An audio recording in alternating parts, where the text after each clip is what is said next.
क्या आपको पता है कि हमारे नेताओं को सबसे ज्यादा किस सब्जी के दाम से डर लगता है? आंसर है प्याज। और किस सब्जी में इतनी ताकत है कि वो हिंदुस्तान की राजनीति और चुनाव हिला सकती है? फिर वही प्याज। भारत दुनिया का सबसे बड़ा प्याज प्रोड्यूसर और एक्सपोर्टर है। राष्ट्रपति भवन की शाही दावत से लेकर स्लम की टूटी फूटी थाली तक खाने में प्याज जरूर मिलता है। ये सब्जी मार्केट में ऐसी जगह रखती है जिसकी कोई जगह नहीं ले सकता। यानी एक तरह से ये नेशनल वेजिटेबल है। इसी वजह से प्याज सिर्फ सब्जी नहीं बल्कि राजनीति में भी एक सेंसिटिव इश्यू है। इसकी कीमत अगर जरा भी ऊपर नीचे हो जाए तो पूरा देश हिल सकता है। 1998, 2005, 2010 और 2013 हर बार प्याज क्राइसिस ने पूरे देश में बवाल मचाया। कभी लोग सड़कों पर उतर आए, कभी देश भर में प्रोटेस्ट हुए, यहाँ तक कि बड़े बड़े पॉलिटिकल पार्टीज को भी आंसू बहाने पड़े। सोचिए, इतनी सी प्याज में इतनी ताकत कहाँ से आती है? और इंडिया की राजनीति में प्याज का असर कितना बड़ा है? प्याज इंडियन क्विजिन की रीढ़ है। हर डिश में प्याज का होना जरूरी है, चाहे स्ट्रीट फूड का प्याज ऑमलेट हो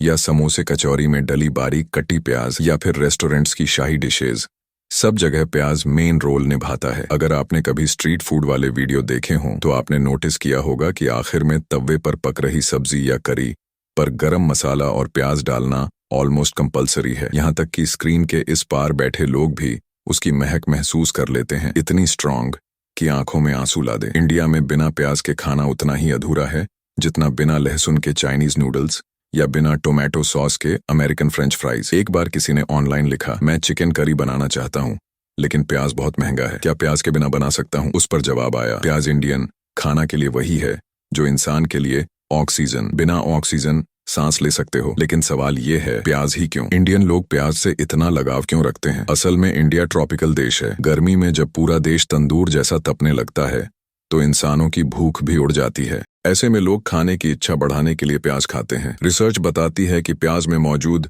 एलिसिन और कुछ मिनरल्स पेट में एसिड बढ़ाते हैं, भूख जगाते हैं और डाइजेशन सुधारते हैं। किसी भी इंडियन शेफ से पूछ लो, अगर प्याज से तड़का नहीं लगा तो चाहे जितने मसाले डाल लो, डिश में जान नहीं आती। कुकिंग में प्याज उस बेस की तरह है जिस पर पूरी बिल्डिंग खड़ी होती है। और सबसे बड़ा कारण इसका प्राइस। प्याज इंडिया की सबसे सस्ती सब्जियों में से है। साल नॉर्मल हो तो 1 से 10 रुपए किलो तक। गरीब और लोअर इनकम फैमिली के लिए यही उनकी मेन न्यूट्रिशन है। सोचिए, अगर भारत में लोग प्याज भी ना खरीद पाएं तो दूसरी सब्जियां तो दूर की बात है। इंडियन लोगों का ये स्पेशल रिलेशन ही है जिससे भारत दुनिया का सबसे बड़ा प्याज प्रोड्यूसर और कंज्यूमर बन गया। 2024 में भारत ने करीब 3140 लाख टन प्याज पैदा किया। सिर्फ दिल्ली ही रोज 400 टन प्याज खा जाती है। पूरे देश में रोज 10,000 टन से ज्यादा प्याज खाया जाता है। औसतन हर इंडियन साल में 8 किलो प्याज खा जाता है। एक आम घर में हर महीने कम से कम 5 किलो प्याज लगता है। कहने का मतलब, प्याज का रोल हमारे लिए उतना ही बड़ा है जितना किमची का रोल कोरिया में। यहाँ तक कि लोग कहते हैं प्याज सिर्फ सब्जी नहीं,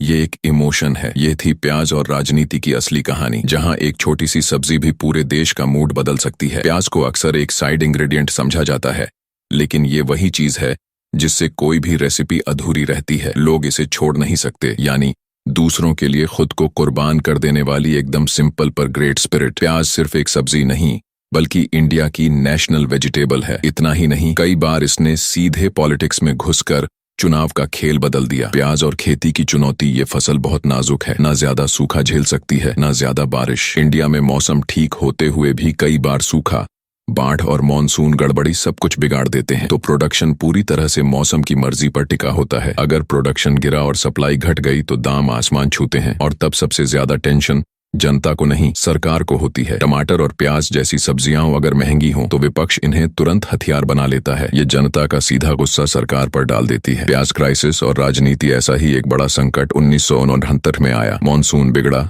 बारिश कम हुई, प्याज की फसल आधी से भी ज्यादा बर्बाद हो गई। उस वक्त स्टोरेज सिस्टम बेहद खराब था, बिजली की कमी, कोल्ड स्टोरेज का नामो निशान नहीं। नतीजा ये हुआ कि प्याज का भाव 1 रुपए किलो से सीधे 100-150 रुपए किलो तक। मिडिल क्लास और गरीब परिवारों को मजबूरी में प्याज का इस्तेमाल आधा करना पड़ा। सरकार ने दाम कंट्रोल करने की कोशिश की लेकिन कोई असर नहीं हुआ। लोग सड़कों पर उतर आए, सरकार की नाकामी पर जमकर प्रोटेस्ट हुए। इसी माहौल में इंदिरा गांधी और उनकी पार्टी ने प्याज को चुनावी हथियार बना लिया। उन्होंने रैलियों में प्याज की मालाएं पहनकर भाषण दिए, लोगों में प्याज बांटे और साफ कहा, प्याज महंगा होना सरकार की नाकामी है। जनता को ये आवाज अपनी लगी। प्याज के बहाने गुस्से का फोकस सीधे सत्ता पर गया। परिणाम, इंदिरा की पार्टी ने चुनाव में जबरदस्त जीत हासिल की और वे प्रधानमंत्री बनी। धीरे धीरे प्याज के दाम स्थिर हुए, लोगों का गुस्सा भी कम हुआ। लेकिन उस चुनाव ने सबको दिखा दिया, प्याज सिर्फ सब्जी नहीं, करोड़ों वोटों की चाबी है। महंगाई और अपराध समय बीतता गया, पर प्याज का खेल खत्म नहीं हुआ। 2019 में फिर से भयंकर सूखा पड़ा, प्याज का प्रोडक्शन घट गया, सप्लाई इतनी कम हुई कि मार्केट में दाम 100 रुपये किलो से ऊपर पहुंच गए, कई जगह 200 रुपये किलो तक। लोगों का गुस्सा फिर भड़क उठा। डेटा के हिसाब से नवंबर 2019 तक भारत का कंज्यूमर प्राइस इंडेक्स 5.54% तक चढ़ गया, 3 साल का सबसे बड़ा हाई, और उसमें अकेले प्याज ने 0.6% का कंट्रीब्यूशन किया। हालात इतने बेकाबू हुए कि क्राइम तक बढ़ गया। उत्तर प्रदेश में एक बिजनेसमैन की प्याज से भरी पूरी ट्रक चोरी हो गई, जिसकी वैल्यू थी करीब 20 लाख रुपए। पुलिस को गाड़ी तो मिल गई, लेकिन अंदर से प्याज गायब, बस थोड़े से छिलके बचे थे। प्याज सब्जी या राजनीति का हथियार। नीचे जनता प्याज की महंगाई से परेशान, ऊपर सरकार के अंदर अफरा तफरी। और यहीं से साफ दिखता है कि प्याज सिर्फ किचन का हिस्सा नहीं, बल्कि इंडिया की पॉलिटिक्स का सबसे बड़ा अनऑफिशियल प्लेयर है। जैसे जैसे प्याज के दाम चढ़ने लगे, प्रधानमंत्री मोदी भी बेचैन हो गए। ये वही प्याज क्राइसिस थी जिससे बचना हर सरकार चाहती है, लेकिन वक्त ऐसा आया कि इस बार ये सीधा उनके गले पड़ गया। मोदी से पहले भी 2010 और 2013 में प्याज संकट ने देश को हिला दिया था। तब लंबे समय तक सस्ता प्याज न मिलने की वजह से लोगों का भरोसा कांग्रेस सरकार पर से उठ गया। नतीजा 2014 के चुनाव में कांग्रेस को करारी हार मिली। अब वही हालात एक बार फिर थे, और सबसे खतरनाक बात ये कि ये सब चुनाव के ठीक पहले हो रहा था। दिल्ली विधानसभा चुनाव में विपक्ष ने प्याज महंगाई को बड़ा मुद्दा बना दिया। मोदी को साफ पता था, अगर ये क्राइसिस संभली नहीं तो नतीजे उनके लिए अच्छे नहीं होंगे। एक्सपोर्ट बैन और इमरजेंसी कदम। सितंबर 2019 में सरकार ने बड़ा फैसला लिया, एक भी प्याज भारत से बाहर नहीं जाएगा। सीधे 5 महीने का एक्सपोर्ट बैन लगा दिया गया। भारत से जो ट्रक प्याज लेकर बॉर्डर की ओर बढ़ रहे थे, उन्हें तुरंत वापस बुला लिया गया।